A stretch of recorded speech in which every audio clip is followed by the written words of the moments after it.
काल पाकिस्तानवर केलेल्या कारवाईची सर्वच वृत्तपत्रांनी दखल घेतलेली आहे। याचा आढावा घेतलाय आमचे प्रतिनिधी माधवी देसाईने। उरी येथे झालेल्या दहशतवादी हल्ल्यानंतर भारतीय लष्कराने पाकव्याप्त काश्मीरमध्ये घुसून 40हून अधिक दहशतवाद्यांना ठार केलेला आहे। आपण वृत्तपत्रांमध्ये या घटनेची दखल कशी घेतली हे पाहणार आहोत। सुरुवात करूयात लोकमतमधून। लोकमतमधले जो मथळा आहे तो मथळा असा आहे, सीमोल्लंघन। काही दिवसांवरच दसरा येऊन ठेपलेला आहे आणि दसऱ्यात जसं सीमोल्लंघन केलं जातं तसंच आपल्या लष्कराने पाकव्याप्त काश्मीरमध्ये जाऊन या दहशतवाद्यांचा खात्मा केलेला आहे आणि एक प्रकारे हे सीमोल्लंघनच म्हणता येईल। असं खूप छान प्रकारे आपली जी लाईन ऑफ बॉर्डर आहे, LOC आहे, तर ती दाखवलेली आणि त्याच्या खाली सीमोल्लंघन असं लिहिलेलं आहे।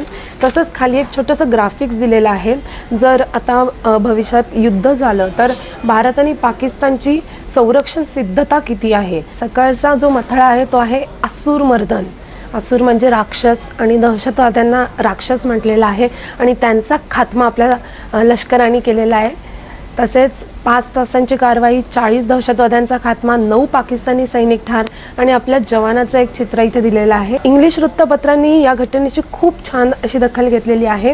Dark night strike, Amit Shah आणि राजनाथ सिंग यांचं एक चित्र आहे आणि बऱ्याच ज्या सीमेलगतची गावं आहेत ती रिकामी करण्यात आलेली आहेत, त्याचं एक चित्र इथे छापण्यात आलेलं आहे।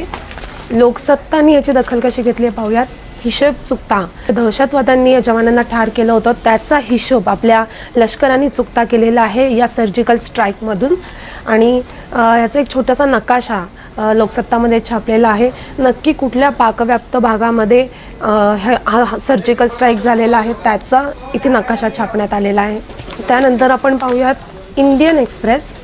इंडियन एक्सप्रेसमधलं जे लक्ष वेधून घेतोय तो हे चित्र आहे, हा फोटो आहे। या फोटोमध्ये जी गावं, ज्या गावांना रिकामं होण्याचा आदेश दिलेला आहे, जी सीमेलगतची पंजाब किंवा जम्मूमधली गावं आहेत, त्या गावातला एका गावातला हा फोटो आहे की लोक काही काळासाठी विस्थापित होत आहेत। अशा सगळ्या माहिती नियुक्त असे आजचे वृत्तपत्र आहेत। त्यामुळे तुम्ही या ऐतिहासिक घटनेची जास्तीत जास्त माहिती तुम्हाला पाहिजे असेल तर या वृत्तपत्रांचा आस्वाद घेऊ शकता, ही वृत्तपत्र वाचू शकता। कॅमेरामन कृष्णराज सह मी माधवी देसाई, ABP माझा, मुंबई।